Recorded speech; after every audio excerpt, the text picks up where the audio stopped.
Hello and welcome, my fearless friend. Today I'm going to show you how to move villagers and other passive mobs in 3 different ways.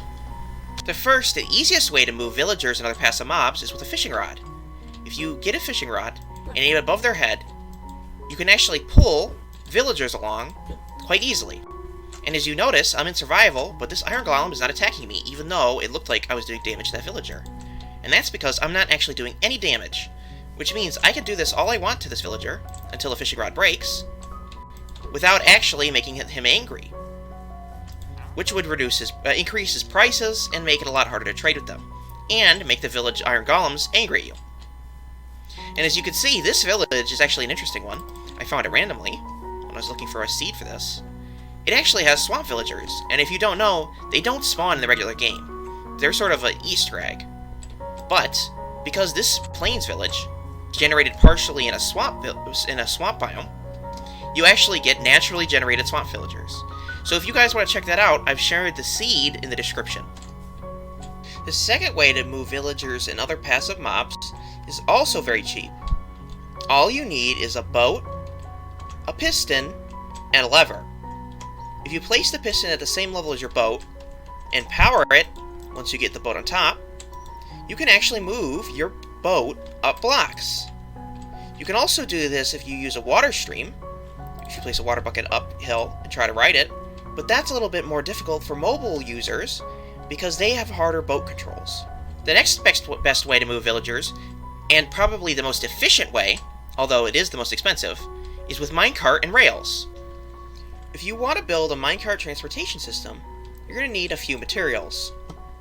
You are going to need at least one activator rail, multiple power rails, many more regular rails, at least one minecart, plenty of building blocks, and a way to power your activator rails and powered rails, which would be a lever, redstone torch, or a redstone block, or any other way you can use to power redstone contraptions. The levers are the cheapest and easiest to use because you could turn them on and off. You're going to want to space out every powered rail 4 to 5 blocks from each other. So as you can see here, we have 1, 2, 3, 4. And you're going to need a power block to power these rails. And at the very end, where you want to drop them off, you're going to need an activator rail. And when you activate that activator rail with redstone, it kicks any mob out of a minecart. And lastly, you're probably going to want to build little containment cells. Villagers and other mobs have mines of their own, and they may not go where you want them to.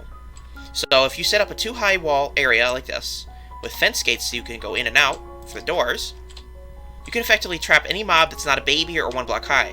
If you saw that chicken, he can't escape through this. So, you just have to be careful with that. In order to actually move the villager, or their mob, you're going to first place down your minecart, and then you're going to get your villager to get in that minecart. And sometimes he'll do it by himself, but often you'll need a little nudge.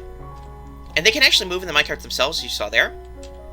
At the very end, he gets pushed out of the minecart by the activator rail, and he's now where we want him to be. And this can go on for as long as you like. Just keep in mind that you need to keep them loaded and travel with them, otherwise they'll go in unloaded chunks, and they could despawn or bad things could happen. And they can also travel the opposite direction, which is why you want powered rails every so often. They do have a mind of their own, and they will control the cart to go wherever they want, so you want to be able to force them to go where you want. And that may mean that you might have to break up the rail once they pass a certain point so they can't go backward, like that. Well, that's all I have time for today. I have 2 very cool things that are in the works right now that I hope to show you guys sometime next week, or the week after, maybe. So keep an eye out for that. So I only had time to record another very short tutorial, but don't worry, a little bit longer and more involved ones are coming soon. I hope you've had a great day today, and if not, there's always tomorrow, and I'll see you then.